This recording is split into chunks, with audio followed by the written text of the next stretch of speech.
आज आपने, मैं पहले तो आपको धन्यवाद देना चाहता हूं कि आपने जो है इस महत्वपूर्ण विभाग पर आप इसमें डिमांड में चर्चा में लिया है।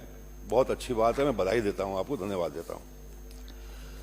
अध्यक्ष महोदय, आज यदि राजस्थान के अंदर सबसे ज्वलंत और महत्वपूर्ण मुद्दा है तो वो पानी का है, चाहे वो सिंचाई का पानी हो, कभी एक जगह ये हमेशा, चाहे वो पीने का पानी हो। रोज कर रहे हैं अपन। आज इनका किया, कल मैं इंदिरा गांधी नहर के बारे में बात करना चाहता हूं कि इंदिरा गांधी नहर में गुरवीर सिंह के नीचे जितना भी सिंचित एरिया आता है, गुरवीर सिंह था ही वो पानी की कमी के कारण सारी की सारी पकी हुई फसल बर्बाद हो गई। किसान जो है बर्बाद हो गया वहां का। इनको केवल अपन 300 मिनट तो 70 फरवरी के अंदर पानी बंद कर दिया गया। 240 मिनट। आप मुझे बताइए ये बोलेंगे कि एक तरफ हम किसान की बात करते हैं, पहले आया करो, अन्नदाता की बात करते हैं, और एक तरफ किसान का निवाला छीनने का काम करते हैं, तो क्या हम किसान के शुभचिंतक हैं? आज हालात जाके देखिए बीकानेर डिवीजन के, आप हालात देखिए वेस्टर्न राजस्थान के। आज किसान आंदोलित है, किसान सड़कों पे है, उसकी आंखों के आगे उसका निवाला छीना जा रहा है, उसकी फसल बर्बाद हो रही है, और सरकार कह रहा है पानी नहीं है। अरे किसानों के प्रति इतना तो असंवेदनशील मत रहो। हमारे मुख्यमंत्री जी जब वो बोल रहे थे तो उन्होंने 20 बार कहा मैं किसान का बेटा हूं, हमें गर्व हुआ इस बात का कि वो किसान के बेटे हैं। लेकिन आज किसान की आंखों में आंसू है। अब जाके देखिए, कमेटी बना के भेज दीजिए विधानसभा की कि किस तरह से किसान की फसल बर्बाद हो रही है। पहले भी दिक्कत आई है, ऐसी बात नहीं है, लेकिन हमारे कांग्रेस के राज के अंदर मैं पिछले 5 साल विधानसभा में था, कई बार दिक्कतें आई हैं, लेकिन सरकार ने संवेदनशील कदम उठा करके अपने स्तर पर पंजाब सरकार के साथ मुख्यमंत्री स्तर की वार्ता करके जो है पानी लेके आए और किसान की फसल बचाई है। मैं उदाहरण देना चाहता हूं, 2021 को पोंग बांध का लेवल 1300.15 फीट था और हमारा पानी 9,39,584 क्यूसेक दिवस था सितंबर 2021 में, और सितंबर 2024 में पोंग बांध का लेवल 2021 से ज्यादा था, 1318.51 फीट, और पानी भी ज्यादा था, 9,65,830 क्यूसेक दिवस। अरे पानी ज्यादा था, फिर भी पानी फरवरी में बंद कर दिया। आप बता दीजिए, मंत्री जी जवाब दे तब कि फसल बचाने के लिए आपने क्या प्रयास किए? पंजाब सरकार के पास कौन गया? किस प्रकार की प्रभावी कार्रवाई हुई? अरे मेरा दावा है, मेरा मानना है कि सरकार संवेदनशील होती और पंजाब सरकार को कहती कि आप तो किसानों का प्रदेश है, हमारे किसान की फसल जल रही है, तो निश्चित रूप से पानी देते। लेकिन आपको किसान की चिंता कहां है? आप तो चुनाव के समय किसान को याद करते हो, उसके बाद किसान याद नहीं आता। मैं निवेदन करना चाहता हूं मुख्यमंत्री जी से, और मैं निवेदन करना चाहता हूं राजस्थान की सरकार से कि आप पंजाब सरकार से बात करिए, मुख्यमंत्री स्तर पर बात करिए, और अभी तुरंत इसकी पानी की व्यवस्था करिए ताकि राजस्थान का किसान उजड़ने से बच सके, बर्बाद होने से बच सके, उनके बच्चों को निवाला नहीं छीना जाए। अध्यक्ष महोदय, सभापति महोदय, एक नई बात और हो रही है। हर साल बंदी आती है, फिर बंदी मांग लिया आपने। आप मुझे बताइए कि फरवरी से पानी नहीं, मार्च में पानी नहीं, अप्रैल में बंदी मांग ली तो 3 महीने की बंदी। अरे गांव में किसान रहते हैं, गांव में झोपड़ियों में, ढाणियों के अंदर, उसका पशुधन कहां जाएगा? मर जाएंगे किसान, मर जाएंगे गरीब लोग। ये तो 3 घंटे बोल रहे आप लोग जो है इसको बचाने के लिए आपको जो है 2 घंटे चल। प्रभावी कार्रवाई करनी चाहिए। अभी वर्तमान में जो मुख्य नहर है उसमें 3000 से 3500 क्यूसेक पानी चल रहा है। इस पानी को सभी नहरों में बांटकर गांव और ढाणियों में और पशुधन को बचाने का काम किया जाना चाहिए, ये मेरा निवेदन है। एक मैं और बात कहना चाहता हूं कि मैं तारानगर विधानसभा क्षेत्र से आता हूं और मेरा क्षेत्र इंदिरा गांधी नहर से जुड़ा हुआ है और वहां पर किसान बर्बाद हो रहे हैं। किसान की फसल सूख रही है, जैसे और किसानों की सूख रही है वैसे हमारी सूख रही है। लेकिन अत्याचार तो मत करो, राजनीतिक बदले की भावना से तो काम मत करो। अरे किसान सबको वोट देता है, किसान कोई जाति का नहीं होता है, किसान सबका होता है। एक राजनीतिक व्यवस्था से काम हो रहे हैं, किसानों के स्टाइफन काटे जा रहे हैं और गिन गिन के काटे जा रहे हैं। और वो सिर्फ गरीब आदमी होता है, बड़ा किसान काबू में नहीं आता। सिर्फ छोटा किसान ही है जिसके ऊपर ये जाति होती है। जुल्म बंद करो। 5 साल मैंने कांग्रेस के राज के अंदर एक साइफन नहीं कटने दिया, एक साइफन, और एक भी अदालत में मुकदमा नहीं हुआ। आज देखिए जाकर के लाखों का नुकसान हो गया किसान का। सभापति महोदय, एक तरफ राजस्थान पानी की कमी के लिए जूझ रहा है और दूसरी तरफ राजस्थान का बरसात का पानी है वो व्यर्थ में बह रहा है। पानी समुद्र में जा रहा है। कन्हैयालाल जी, जा रहा है कि नहीं जा रहा है? क्या कर रहे हैं हम लोग? क्या कर रहे हैं हम लोग? आजादी के इतने साल बाद भी हमारी बरसात का पानी को हम रोक नहीं पाए। हमारा लगभग 50 से 70 टीएमसी बरसात का जल अरब सागर में जा रहा है। इसको रोकने के लिए प्रभावी कार्रवाई होनी चाहिए। लोकसभा चुनावों के अंदर जालोर के अंदर मुख्यमंत्री जी ने प्रधानमंत्री जी की मौजूदगी में कहा कि माही नदी का पानी जो जालोर में लाने के लिए हम संकल्पित हैं। ये मैंने भाषण सुना है, मुझे बड़ी खुशी हुई, लेकिन वो खुशी कहां गई? खत्म। चुनाव के बाद भूल गए, चुनाव के बाद भूल गए। अब इसका नदी का नाम ही नहीं ले रहे। अब मुख्यमंत्री जी जिक्र नहीं कर रहे हैं। अरे डरो मत, ये गुजरात खा नहीं जाएगा हमारे को। डरो मत इस लोभी से। हम जीत के आते हैं, उनकी वजह से नहीं आते। महोदय, मैं कहना चाहता हूं कि जालोर जिले में ये पानी कडाना बांध से आएगा। ये पानी गेविती फ्लो से लाया जाएगा, जिसकी फिजिबिलिटी होने की तकनीकी स्वीकृति भी जारी हो चुकी है। माननीय सदस्य महोदय, काम चल रहा है उसके ऊपर। अच्छी बात है, काम चल रहा है तो, लेकिन धरातल पे दिखाओ तो सही। आप जवाब में बता देना मेरे को क्या काम हुआ है। आप जब जवाब दे मंत्री जी तो आप कहलवा देना कि कितना काम हुआ है। बीच में नहीं बोला कोई भी। आप बताएं ये बात को। पिछले बजट घोषणा को आप चेक करें, उसके अंदर सब कुछ स्पष्ट दिया हुआ है। 7000 करोड़ का प्रावधान लिया हुआ है। 7000 करोड़ का प्रावधान है पिछली बजट घोषणा में। बीच में ना बोले। माननीय सदस्य, आप अपनी बात को जारी रखें। आप भी इनसे बात न करें, आप तो अपनी बात कहें। अरे आप चुप रहे। सभापति महोदय, ईआरसीपी का नाम बहुत जोरों से लिया जा रहा है। ईआरसीपी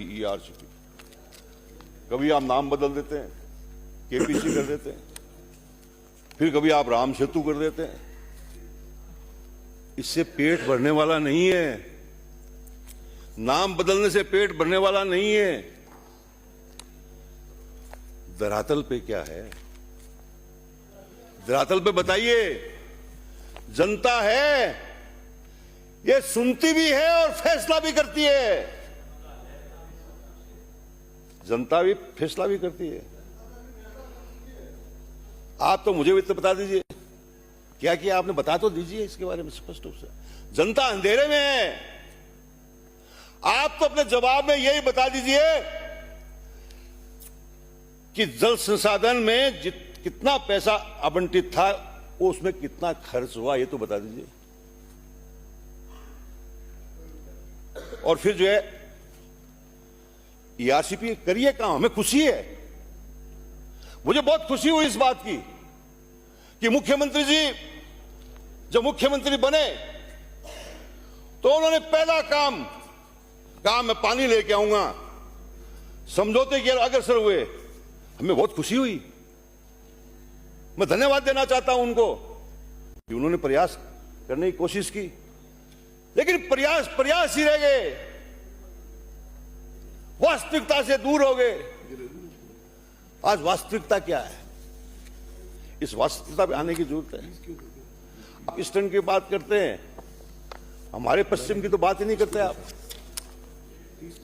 हम कितने लोग पानी के लिए जूझ रहे हैं, आप उसके बारे में भी तो सोचिए। आप उसके बारे में भी कोई योजना बनाइए। आज हमारी नहरें टूटी हुई पड़ी हैं, मरम्मत नहीं हो रही। मरम्मत के नाम पे जो है झूठे बिल बनाए जा रहे हैं, सफाई के नाम पे बिल बनाए जा रहे हैं। कोई काम धरातल के अंदर हो नहीं रहा है। मैं ये कहना चाहता हूं, माननीय सभापति महोदय,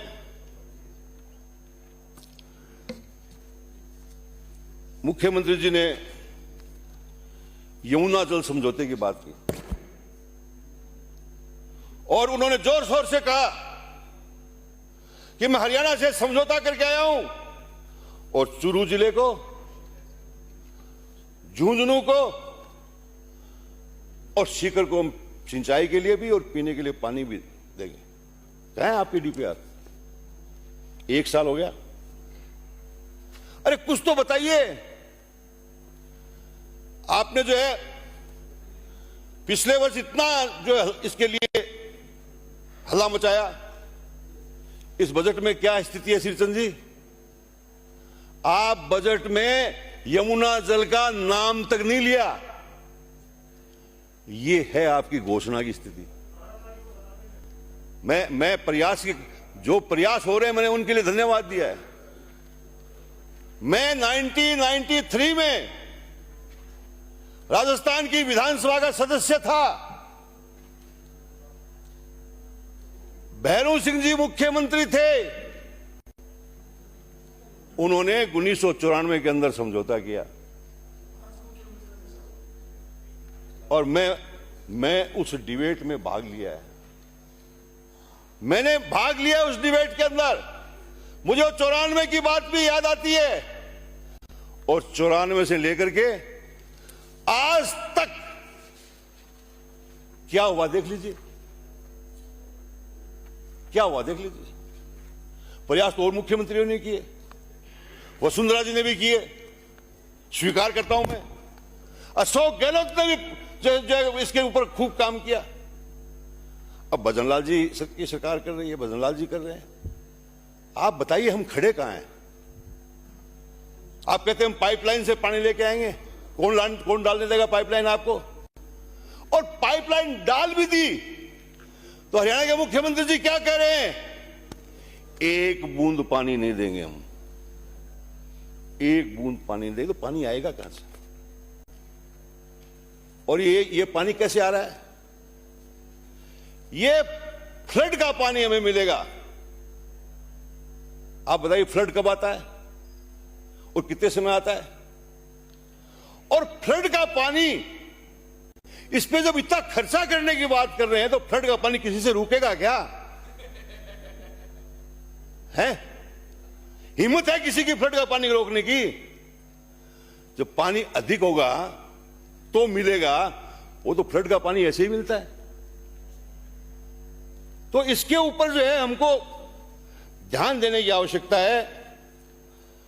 आज डीपीआर के लिए आपने पैसा अलॉट किया, एक पैसा खर्च नहीं हुआ,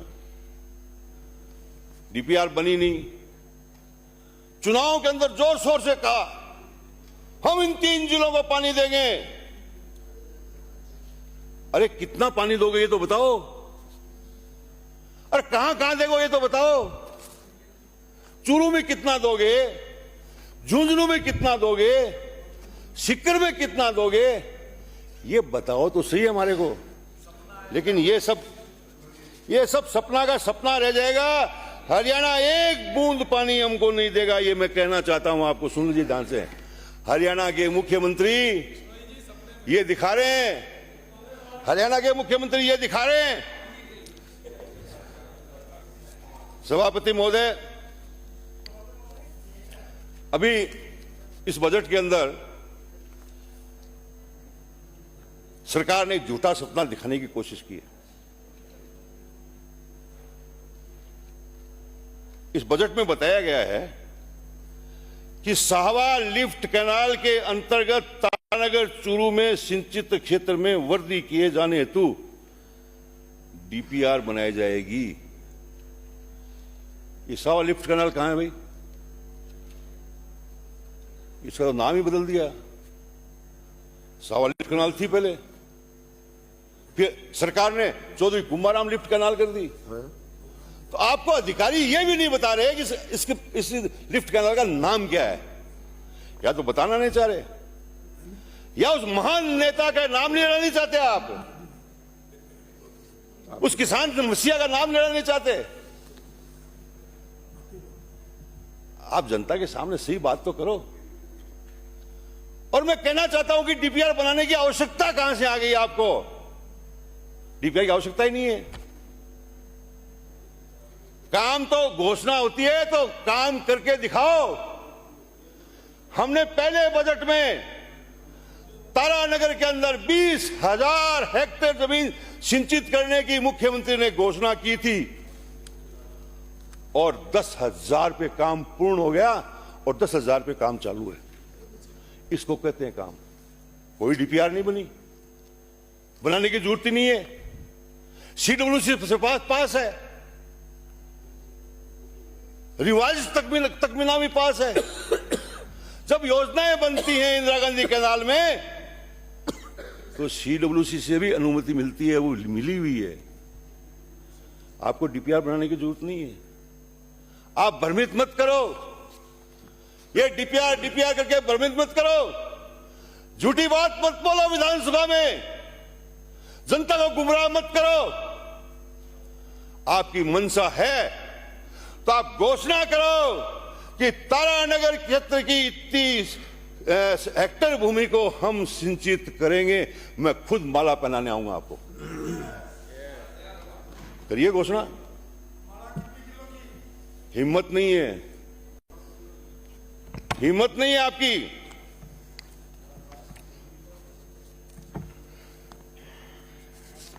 सभापति महोदय,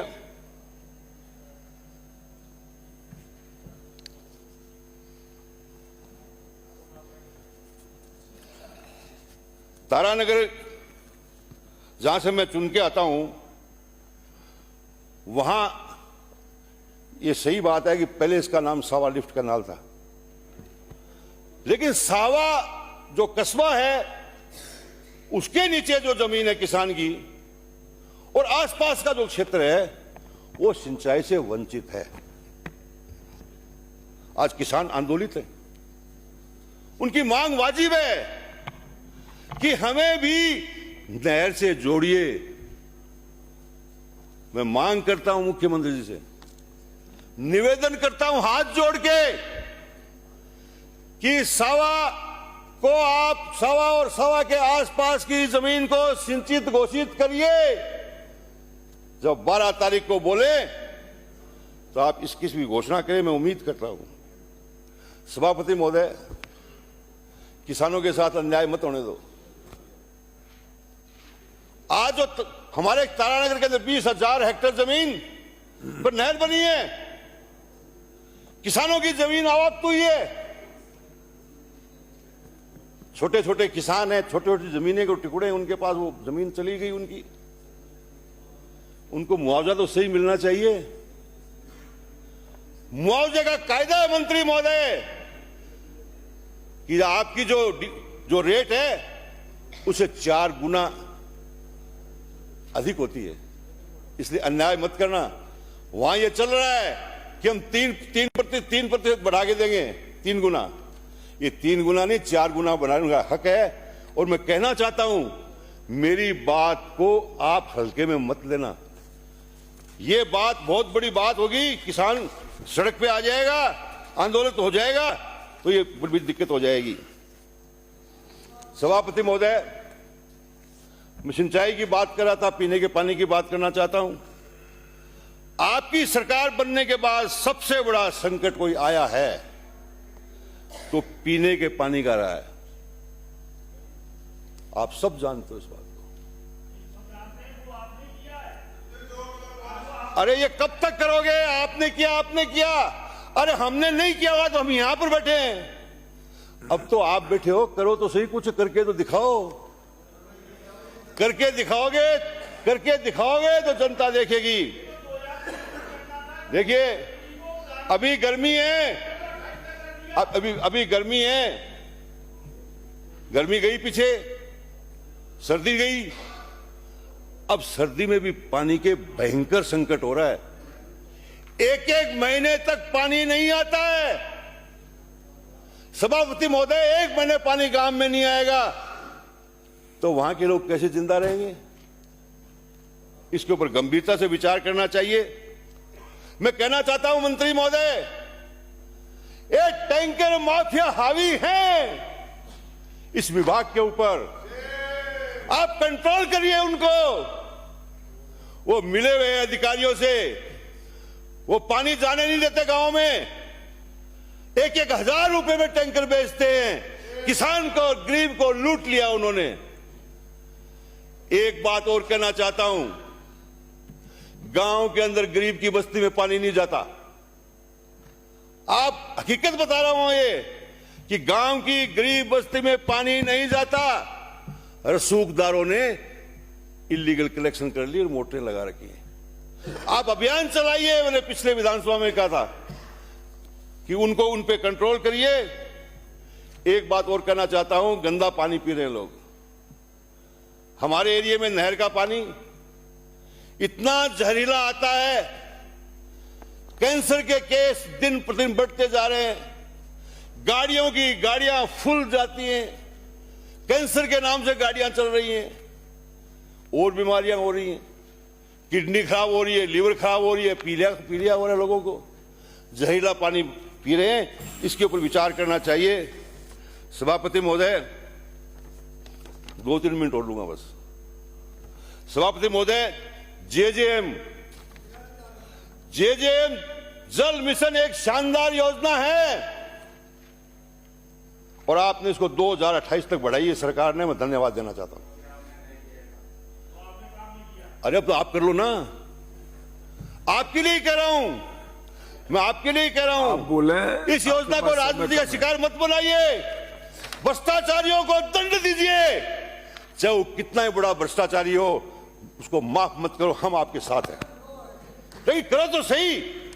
एक सुझाव देना चाहता हूं कन्हैयालाल जी, एक मॉनिटरिंग कमेटी बनाओ, एक विधानसभा स्तर पर बनाओ। विधानसभा के अंदर इतनी कमेटियां बनी हुई हैं, एक कमेटी और बना दो।